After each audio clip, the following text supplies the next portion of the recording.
Fala pessoal, beleza? Essa aqui então é o nosso encontro aí para falar um pouquinho sobre o Enem, sobre como é essa prova, qual o perfil dela, as coisas que mais caem, aquilo que vocês estão acostumados já, que a gente já fez aí com a Unicamp, com a USP, e a gente vai agora aí para saber, né, como é que é essa prova do Enem aí. Antes da gente ir direto para a prova, galera, eu queria falar para vocês um pouquinho sobre essa, né, bateria de provas que vocês vão fazendo aí, e que agora vai desembocar no Enem, né? Isso costuma acontecer ao contrário, na verdade, né? Nos anos mais convencionais, vamos dizer assim, vocês costumam fazer o Enem primeiro, e aí pós o Enem é que vem aí depois, FUVEST, enfim. E às vezes, né, em alguns momentos, em alguns anos, acontece essa diferença aí, né? Vindo as provas aí estaduais, enfim, outras provas antes. Esse ano foi um ano de exceção, né? Por causa de todo esse movimento aí da pandemia, enfim. E o Enem acabou vindo depois desses dois grandes vestibulares aí, USP e Unicamp. E por que isso é importante, né? O que é o impacto que isso gera pra gente? Porque ao ir pro Enem agora, vocês já receberam aí, né? Quem prestou Unicamp, quem prestou USP, já recebeu aí, né? Imagino o número de pontuação que você teve, né? Você pega o gabarito, confere lá com o que você levou, e aí você já sabe mais ou menos quanto você acertou nas provas. E isso pode ter um impacto bem grande aí no nosso psicológico na hora de ir para a prova, né? É muito comum que quando você vá muito bem ou você não vá tão bem quanto você imaginou, isso de alguma maneira te influencie sobre como você vai estar na prova do Enem. Eu estou aqui para falar para vocês tomarem muito cuidado com esses tipos de impressão que os vestibulares anteriores passam para vocês, tá? Por quê? O Enem é uma prova muito diferente, né, do que essas outras provas que vocês enfrentaram. Ele está um pouco mais próximo da Unicamp do que da USP, mas ainda assim é muito diferente, tudo bem? E se você entende que não dá para você só porque foi bem na USP, só porque foi bem na Unicamp e necessariamente bem no Enem, eu acredito que você entende o que é principal. Se você foi mal ou acha que foi mal nessas outras duas provas, você não vai mal no Enem, tudo bem? O Enem, na verdade, é uma prova bastante diversa, bastante diferente em relação a essas. E eu imagino aí que vocês vão ter chances aí de mandar muito bem nela, tudo bem? Resumindo, galera, é o que eu sempre falo para vocês. Cada vestibular é um vestibular, então vai com cuidado e vai sem esse medo de que você vai repetir o que você fez em qualquer outro, tudo bem? É normal, como eu falei para vocês, ficarem se sentindo mal depois de fazer uma prova de vestibular, porque elas não são feitas para deixar vocês bem, né? A FUVEST muito menos. Então, enfim, fica tranquilo aí e vamos aí pro Enem. Vou pedir desculpas para vocês de antemão, porque acabou de começar um chuvão aqui, não sei se está dando para ouvir aí, mas eventualmente pode ser que venha algum tipo de barulho aí e tal, mas eu prefiro continuar fazendo o vídeo, porque a gente já está aí com limite aí de tempo. Beleza? Então vamos continuar aí, vamos para as orientações claras do Enem aí. Galera, primeiro, o Enem, diferente das outras provas, ele já traz pra gente um problemão. Por quê? Quando a gente fala de principais temas do Enem, fica mais difícil de falar esse ano, porque o Enem, desde o ano passado, ele vem sofrendo uma mudança, né? Por muito tempo, o Enem tinha um perfil de prova, né? Esse perfil, claro, ele foi se constituindo através dos anos aí, não é que o Enem foi sempre do jeito que ele era, mas já fazia alguns bons anos aí que o Enem vinha tendo um perfil de uma prova bem específica, a gente vai falar daqui a pouco desse perfil, e trazendo um nível, né, um grupo de temas bem plausíveis, bem dentro dessa lógica da prova que eles queriam. Então caía-se muito mais essas matérias que eu estou colocando aqui para vocês, tudo bem? Antiguidade clássica, Revolução Industrial, Imperialismo, Nazifascismo, quando se trata aí de História Geral, e História do Brasil, o início da colonização, Independência do Brasil, Segundo Reinado, República Oligárquica, Era Vargas, Governo JK, Ditadura Civil Militar de 1964. Além disso, era muito comum nas provas aí de humanidades no Enem aparecer muito sobre a atuação dos movimentos sociais ao longo do tempo, as questões de direito, as questões de alteridade, tudo isso. Inclusive eu fiz uma aula para vocês sobre isso e, né, para relembrar esses temas, pontuar mesmo eles por cima. Vou deixar o link aqui para vocês na descrição dessa aula, para quem não viu ainda e quiser dar uma olhada, tá bom? Então fiquem atentos a isso. Por que eu estou colocando alguns desses pontos, né, em uma cor mais fraca, aí, né, em um cinza? Porque nós não temos certeza se esses temas vão cair, né? Porque, como a gente sabe, a mudança do Enem ela tem um viés ideológico, né? Um viés político ideológico, que o Enem tem mudado, porque ele é um instrumento de avaliação cuja a responsabilidade dele é do governo federal, e o governo federal o governo federal hoje está na mão de grupos que vinham há muito tempo tendo uma crítica muito grande a como o Enem ele era feito, porque diziam que eles tinham apelos ideológicos de esquerda, enfim, uma série de coisas assim. Né? Eu não sei se vocês lembram como o Enem era feito antes, mas era sempre a mesma ladainha. O Enem era feito, vinha uma prova, tinha lá uma prova, né, de um caráter crítico e tudo mais, e várias pessoas em cartas marcadas iam para as redes sociais falar mal do Enem, falar que o Enem foi feito, né, apenas para estudantes de esquerda, esse tipo de coisa. O problema essa galerinha, né, essas cartas marcadas hoje estão no comando do país, então a gente não sabe exatamente como o Enem vai continuar se comportando. Então é possível que temas muito comuns que existiam, como da antiguidade clássica, falava-se muito de democracia, de república, talvez não apareçam tanto. É possível que Era Vargas, né, que se faz muita crítica à ditadura de Vargas nessa época, não apareça tanto. E a ditadura civil-militar de 1964, que há 10 anos apareceu no Enem sem faltar, né, no ano passado nada foi citado sobre ela, então é possível que esse ano também não apareça. A gente não sabe, né, porque demora-se um pouco para mudar um perfil de uma prova, tá, gente? Mas pode ser que alguns desses temas não apareçam mais. Mas de maneira geral, né, pensando aí no que o Enem vinha trazendo pra gente, é isso. E uma coisa que não mudou no Enem, tá? No ano passado continuou isso, é que História do Brasil sempre é o maior foco no Enem. Diferente lá da FUVEST, que eu falei pra vocês, né, que 3/4 da prova era de História Geral, no Enem a gente inverte isso. O Brasil cai muito mais do que História Geral. Se você não estudou História até agora, se você não, né, conseguiu dar o foco legal na sua revisão de História, você tem pouco tempo, foca só em História do Brasil, que a maior parte das questões do Enem vai estar em cima disso, tudo bem? Beleza? Então, qualquer dúvida aí que vocês tiverem alguns desses temas, ainda dá tempo, manda pra gente, a gente troca ideia com vocês, tá bom? E aí vamos agora para o perfil de prova, né? Como eu falei para vocês, o Enem vinha mudando, então a gente não sabe se ele vai se manter essa prova crítica que ele vinha se mantendo nos últimos anos, então fica aí em aberto, né? Fica nesse cinzinho aí, porque é uma coisa que a gente não sabe também como é que vai ser, né? Ano passado ela não foi uma prova crítica, né? Ela foi uma prova bem menos crítica, vamos colocar assim, do que ela vinha sendo feita. A gente não sabe como é que esse ano, como é que o Enem vai se comportar esse ano. Mas era uma prova que tinha uma tendência a ser crítica, por isso que eu falei que ela é muito próxima da Unicamp e tudo mais, né? Também tem um maior apelo à interpretação de textos, isso também aconteceu no ano passado, tá? O Enem, ele é uma prova que também tem esse perfil mais temático, não exatamente oficialmente temático, assim como o Unicamp, né? Mas geralmente o tema da redação ele vai aparecer em outras questões, principalmente na área de humanidades, então fiquem de olhos com isso, lê bastante a coletânea que você tem para a realização da sua redação, que ela pode ajudar, né, eventualmente nas suas questões aí de humanas, tá? O Enem, ele já foi bem mais assim, tá? Já teve textos gigantescamente longos, hoje tem um pouco menos, cada vez mais vai diminuindo os textos longos ali no campo da área de humanas aí, e ele também trabalha com muitos gráficos, ele gosta muito de gráficos, fotos, ele aparece muito dessas coisas, então fiquem preparados para dar conta e se deparar com esse tipo de coisa, tudo bem?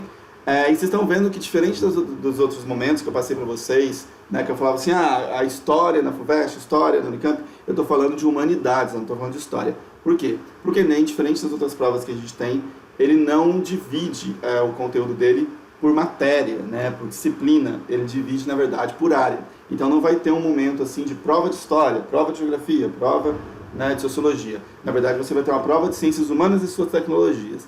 E ali você vai ter mais ou menos 45 questões para dar conta disso tudo. E, obviamente, tem algumas questões que você bate o olho e você tem certeza que é da área de geografia, que você tem certeza que é da área de história ou da área de sociologia, mas vão haver algumas questões que elas vão transitar entre esses grupos, que é exatamente o interesse dessa prova. É fazer você trabalhar toda uma área do conhecimento e não necessariamente uma disciplina só, tá? Então, se você ver uma matéria e perceber aí que tem vários pontos que você aprendeu nas minhas aulas, nas aulas de geografia, nas aulas de sociologia, nas aulas de filosofia, é isso mesmo. Existe esse contato na prova porque ela é feita, mais uma vez, por área e não por matéria. Tudo bem?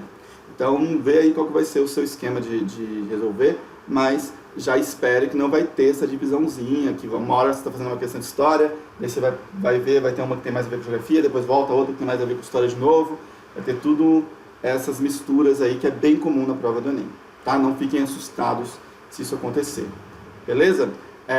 Aí eu trouxe algumas questões aqui para vocês inclusive perceberem essas mudanças, né, em abordagens. Eu trouxe 4 questões, eu sei que geralmente eu trago uma, duas questões para a gente ver. O Enem, como é um vestibular que ele está passando por mais transformações, eu preciso trazer mais para vocês, mas prometo que vou rapidinho aí com vocês, tá? Essa aqui é do Enem 2016, né? Fala aí um pouco da Antiguidade Clássica e a gente vai falar um pouquinho dela aí, né? Ele coloca assim: no aniversário do primeiro decênio da marcha sobre Roma, em outubro de 1932, Mussolini irá inaugurar a sua Viel del Império, a nova via sacra do fascismo, desculpa, gente. Ornada com estátuas de César, Augusto, Trajano, servirá ao culto do antigo e à glória do Império Romano e de espaço comemorativo do ufanismo italiano. Às sombras do passado recriado, ergue-se a nova Roma, que pode vangloriar-se e celebrar seus imperadores e homens fortes, seus grandes poetas e apólogos como Horácio e Virgílio. Ele coloca aqui: a retomada da antiguidade clássica pela perspectiva do patrimônio cultural foi realizada com o objetivo de... Vamos lá, essa questão, no primeiro momento, quando você bate o olho, você pensa, poxa, ele está falando aí, né, de antiguidade clássica, Roma, etc. Mas, na verdade, a questão também está trazendo para a gente a questão do Mussolini, do fascismo. Então, ele quer dizer, a pergunta por que ele, né, o que esse fascismo está trazendo para a gente aí, né? Por que o Mussolini está voltando atrás? Por que ele está indo lá no Império Romano falar? Qual é o objetivo dele?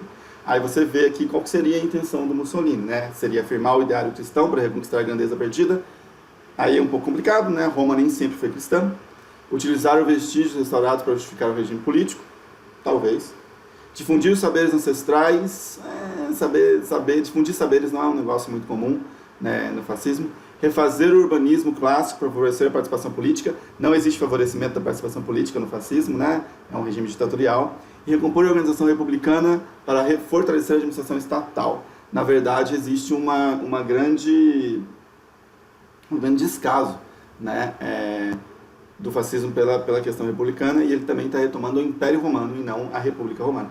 Então sobra pra gente a B mesmo aí, né, que seria utilizar os vestígios restaurados para justificar o regime político, que é uma coisa bem comum que vai ser feita aí, né, no fascismo, essa retomada de valores por que o Trump vai lá e fala, vamos fazer a América grande novamente, porque o Hitler falou isso lá atrás, vamos fazer a Alemanha grande novamente, né, exatamente para fazer as pessoas jogarem o imaginário naquele ideal, né, naquele passado romantizado, para justificar as ações que são feitas no presente. Isso é muito comum, né, e vai aparecer. Como vocês podem ver, não é um texto, né, considerável, mas não é assim um negócio absurdo que a gente, tipo assim, necessariamente vai precisar aí, faltou luz aqui, gente, desculpa, que a gente vai precisar aí, né, ficar lendo horas. Então o Enem, ele já vem, né, com textos menores. Pode ser que apareça um texto longo, tá, gente?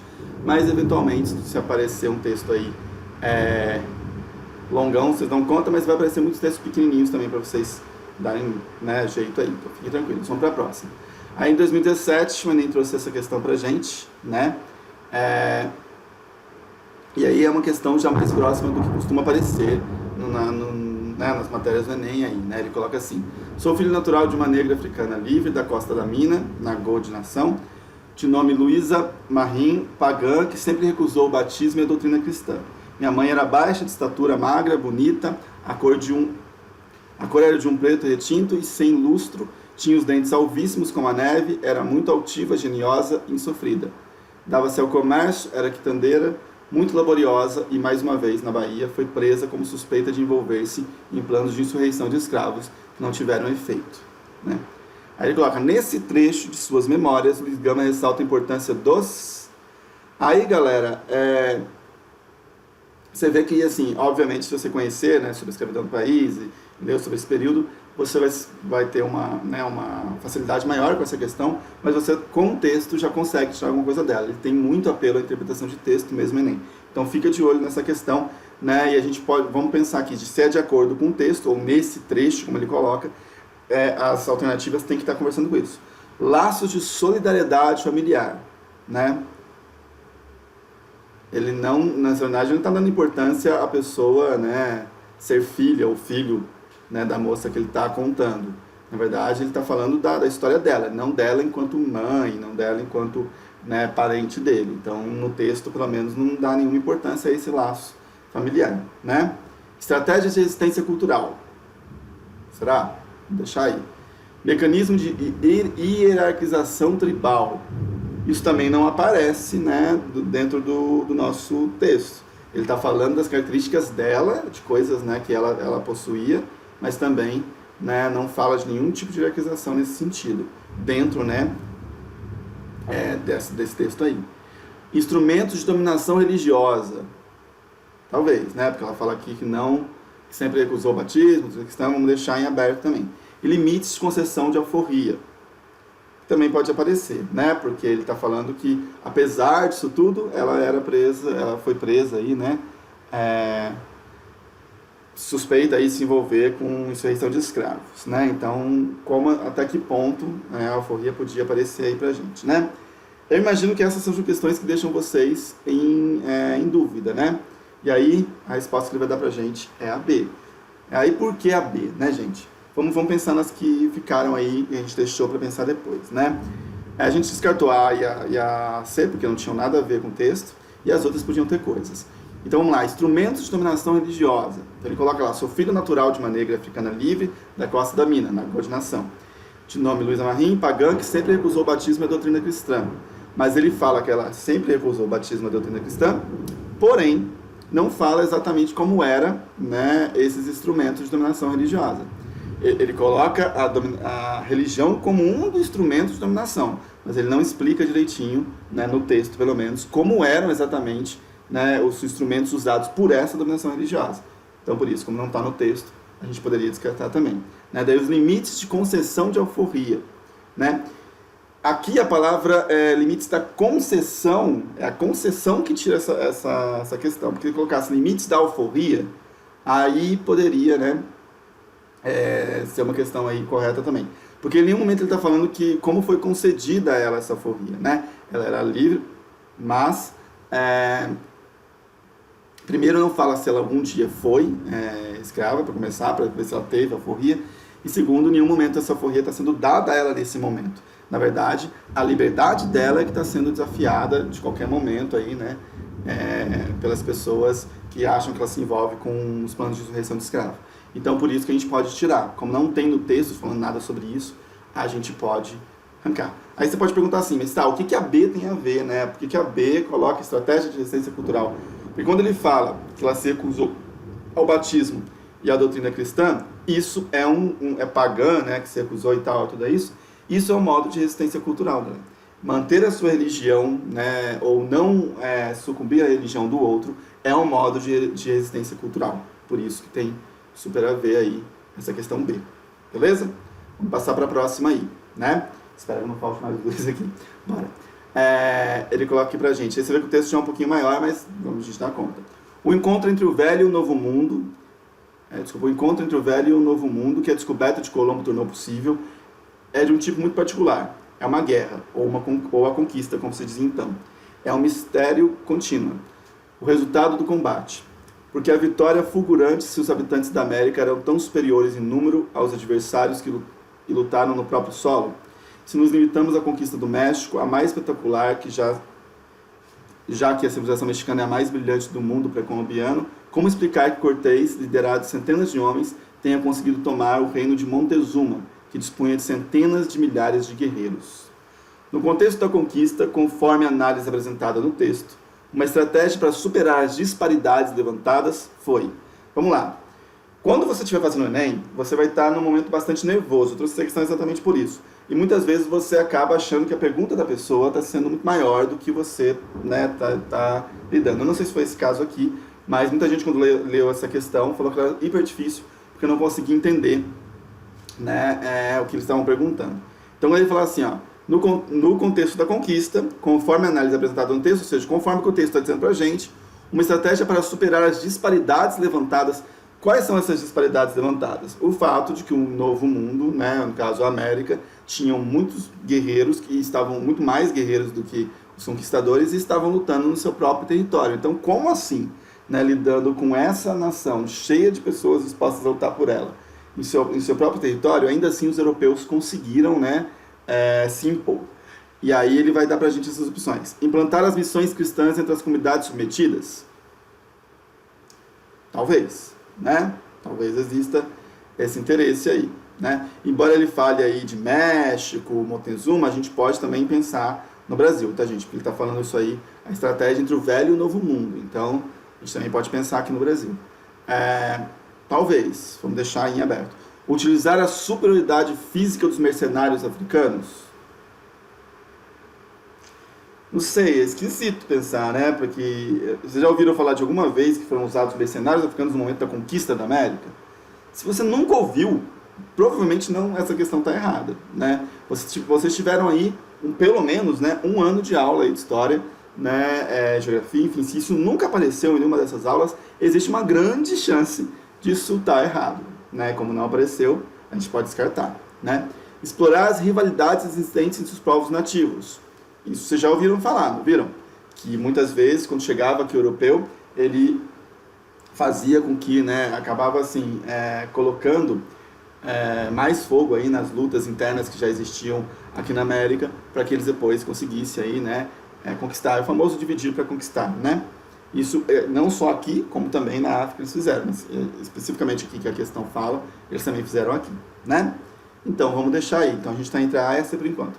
Introduzir vetores para a disseminação de doenças epidêmicas. Isso aqui é uma pegadinha. Por quê? Porque a gente sabe que, de fato, houveram uma série de doenças epidêmicas aí que acabaram com, né, boa parte da população ameríndia e tudo mais. Mas isso não foi algo planejado pelos europeus, tudo bem? Quando eles chegaram aqui carregando, sendo portadores dessas doenças, as quais os indígenas não tinham, né, resistência, eles não vieram conscientes disso, né? Isso foi uma vantagem que eles tiveram, eles ganharam aí, né, a guerra biológica, no caso. E aí isso vai acontecer, mas não foi uma intenção deles, então a gente também pode descartar dele, né? E por que eu posso descartar? Porque quando ele fala introduzir é assim, né, eu tô com uma intenção de fazer isso, na verdade, né? Então não foi uma intenção. Comprar terras para o enfraquecimento das teocracias autóctones, né, que seriam mais autoritárias, aí, mais de autarquia e tudo mais, né?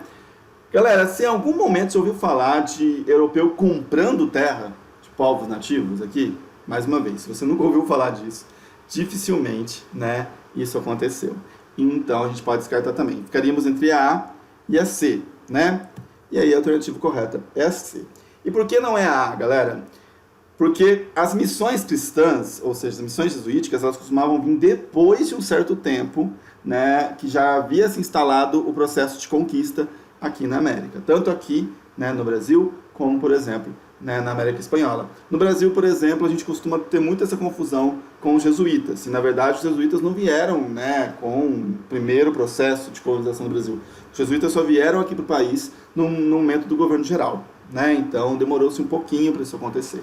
Então, é legal aí vocês ficarem atentos a isso. E explorar as rivalidades, eu acho que aí a gente já, né, tá consciente nisso e tudo mais.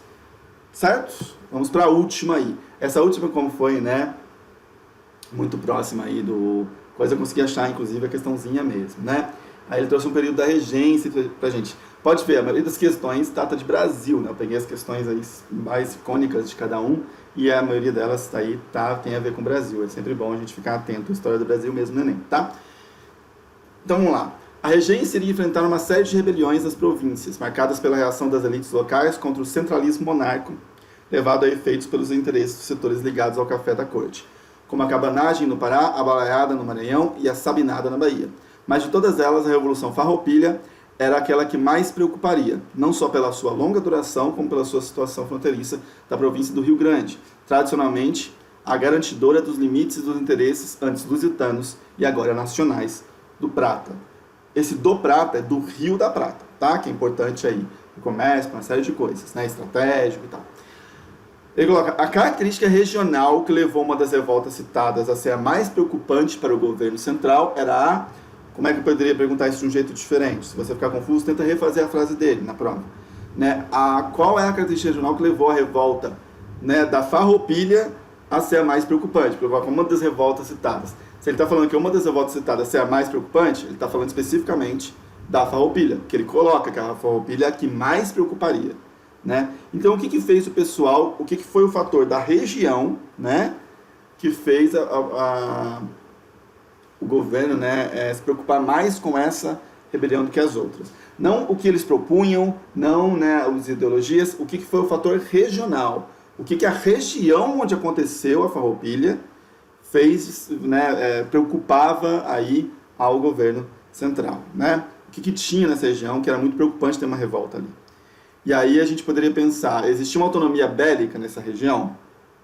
Será? Já ouviram falar disso?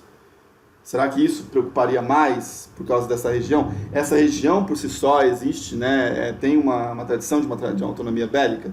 Já ouviram falar disso? Se não, provavelmente não existe, podemos riscar, né? Uma coesão ideológica radical nessa região. Momento separado. Se você, mas eles são bem separatistas, beleza, mas o Minas Gerais já foi, né? Bahia já teve o seu momento, então não é algo específico dessa região. Na verdade, o Nordeste brasileiro é muito mais, né, de enfrentamento ideológico historicamente no Brasil, então, tipo, não é algo único dali, né? Liderança política situacionista, ou seja, existe uma liderança política naquele momento ali, que, né, naquela situação que é capaz de aproveitar essa situação ao seu lado. Mais uma vez, as outras revoltas que ele coloca também tem isso, então a gente poderia descartar. Produção econômica exportadora. O Sul, ele era um exportador dos charcos e tudo mais, mas a grande exportação do Brasil nesse momento não vinha da região Sul, né? Então não era essa questão, sobra só aí pra gente que ele dá como correta. Uma localização geográfica estratégica, principalmente por causa do Prata, né? Do acesso ao Rio da Prata e das fronteiras aí que se tem nessa região com outros países que também têm aí domínio sobre a região do Prata. Então esse posicionamento geográfico estratégico é o que preocupa essa galera, e aí é um jeito da gente responder a questão. Mais uma vez, mesmo sem conhecer a história porque eu em nenhum momento falei para vocês o que foi a cabanagem, o que foi, né, a religião da balaiada, nada disso. Mesmo sem conhecer essas coisas, tinha uma possibilidade aí de você conseguir, pelo menos, eliminar algumas, e aí, né, se fosse chutar com mais consciência aí nessa questão, tudo bem? Galera, o Enem, ele não é uma prova difícil, tá? O Enem é uma prova cansativa. Então, vai pro Enem bem descansado, tá? Eu não vou falar para vocês irem calmos, é impossível estar calmo, tá? É normal que vocês estejam bem nervosos, né? Enfim, respirem fundo aí, e o que der aí para você, né, ler com calma, ler com bastante calma, muitas vezes, boa parte, né, das estratégias aí, boa parte da questão já está respondida no texto de apoio que ele deu para você ou no texto de apoio para a redação. Sempre dá uma olhadinha lá, ver se tem alguma coisa que possa te ajudar, tá bom? Se tiver qualquer dúvida de algumas coisas que a gente falou, pode mandar mensagem e a gente se vê aí. Tô torcendo muito para vocês. Até mais. E a gente se fala. Beijão.